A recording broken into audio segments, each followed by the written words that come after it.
The crystal glass slipped from trembling fingers, spun through the warm afternoon sunlight, and shattered against the polished marble floor with a sound so sharp that every conversation inside the grand ballroom instantly died. Rich red wine splashed across the expensive white suit of a quiet man standing near the entrance. Laughter burst from one corner of the room. A few guests pulled out their phones. Others looked away in embarrassment. No one rushed to help him. No one knew that within the next hour, the future of every company represented in that luxurious hall would rest in the hands of the very man they had just humiliated. Before we continue, if you believe that kindness is never wasted and that everyone deserves a second chance, please take a moment to like this video, leave a comment, share it with someone who believes in compassion, and subscribe to our channel. Your support helps us bring more heartfelt stories that remind the world why character matters more than appearances. The annual Meridian Global Leadership Summit was the most prestigious business gathering in the country.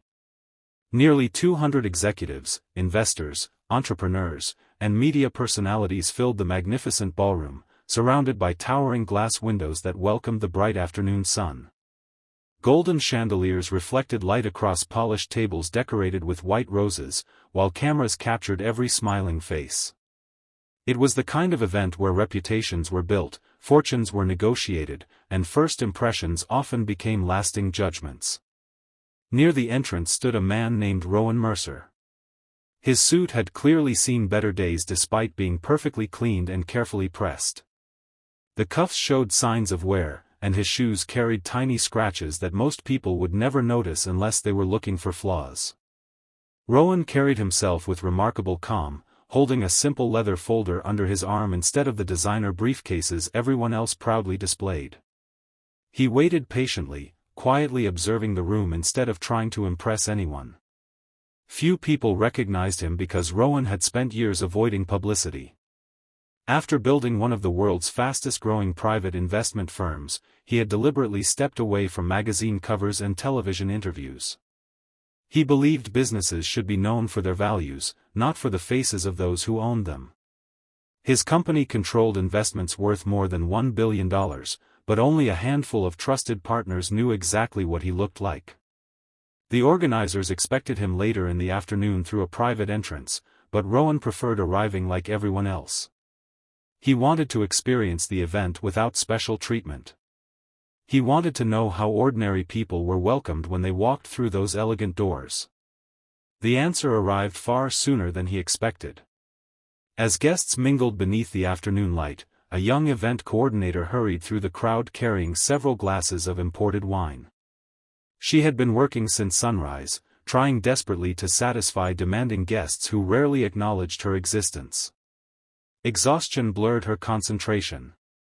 At the same moment, a famous executive brushed past without slowing down. The sudden movement caused the tray to tilt. One glass flew through the air before anyone could react. The wine soaked Rowan from his shoulder to his knees. Silence lasted only a heartbeat before several people laughed. The coordinator froze, her face turning pale with horror. She looked as though she might collapse. Rowan could see genuine fear in her eyes, the fear of someone convinced that one mistake could cost her livelihood. Before she could apologize, another voice rose above the crowd. It belonged to Victor Hale, the arrogant chief executive of Titan Axis Holdings, one of the companies desperately competing for the summit's largest investment opportunity. Victor was famous for expensive suits, expensive watches, and an even more expensive ego. He looked Rowan up and down with obvious disgust, assuming he was merely an unimportant guest who had wandered into the wrong ballroom. Victor mocked Rowan's appearance loudly enough for nearby tables to hear. The laughter spread. Several executives smiled nervously instead of defending the stranger. Others simply watched, unwilling to risk disagreeing with one of the most influential businessmen in attendance. Rowan remained perfectly still. Instead of showing anger, he gently accepted a napkin from the trembling coordinator and thanked her with a warm smile. His calm response surprised her so much that tears almost escaped her eyes. She kept apologizing, but Rowan quietly assured her that accidents happen to everyone and that no job should ever be lost because someone was trying their best. Those simple words reached the ears of several hotel employees nearby.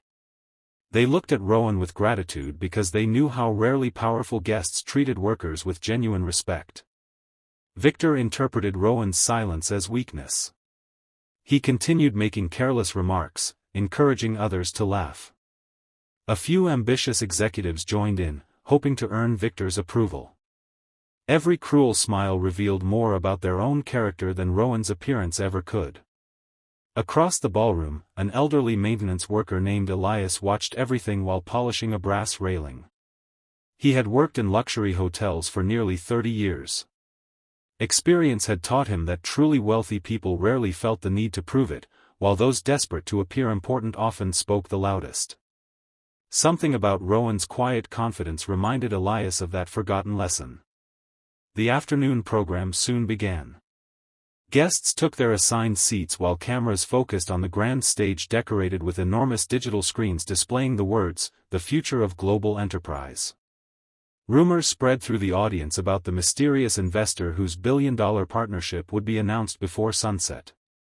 Every executive hoped their company would be chosen. Every presentation that day had one purpose: winning that extraordinary opportunity. Victor sat proudly in the front row, convinced victory already belonged to him. His company's profits looked impressive on paper, and he believed influence mattered more than integrity. Meanwhile, Rowan quietly accepted a seat near the back of the hall. The wine stain remained visible across his jacket, yet he appeared completely unconcerned. Instead, he listened carefully to each presentation, taking handwritten notes inside his simple leather folder. Hours passed beneath the bright daylight pouring through the ballroom windows. Company after company promised innovation, growth, and record-breaking profits. Colorful slides filled the massive screens. Executives received applause after every polished presentation. Yet Rowan noticed something missing from nearly every speech. They spoke endlessly about numbers but almost never about people. When Titan Axis Holdings finally stepped onto the stage, Victor delivered a confident performance that earned the loudest applause of the afternoon. He boasted about expansion, market dominance, and shareholder value. His charts impressed nearly everyone in attendance. But Rowan quietly circled one sentence in his notebook. Not once had Victor mentioned employees, customers, or community responsibility. As applause echoed through the ballroom, the summit host stepped forward with a broad smile and announced that the final keynote speaker had just arrived. The audience turned toward the entrance expecting another celebrity entrepreneur or famous billionaire. Instead, they watched the quiet man with the stained white suit calmly rise from the last row. A ripple of confusion spread across the ballroom. Victor frowned. Several guests whispered. The event coordinator who had accidentally spilled the wine looked up in disbelief. Rowan slowly walked toward the stage without any sign of embarrassment. Every step echoed across the silent ballroom. The giant screens behind the podium suddenly changed, displaying the logo of Mercer Horizon Capital, the private investment group every company had been trying to impress for the past year. Then the master of ceremonies smiled warmly and spoke the words that drained every trace of color from Victor Hale's face. "Ladies and gentlemen, please welcome the founder and chairman of Mercer Horizon Capital, the man responsible for today's $1 billion partnership opportunity. Mr. Rowan Mercer." The ballroom fell into complete silence. Every person who had laughed only hours earlier suddenly realized they had judged the most important guest in the room by nothing more than a stained suit.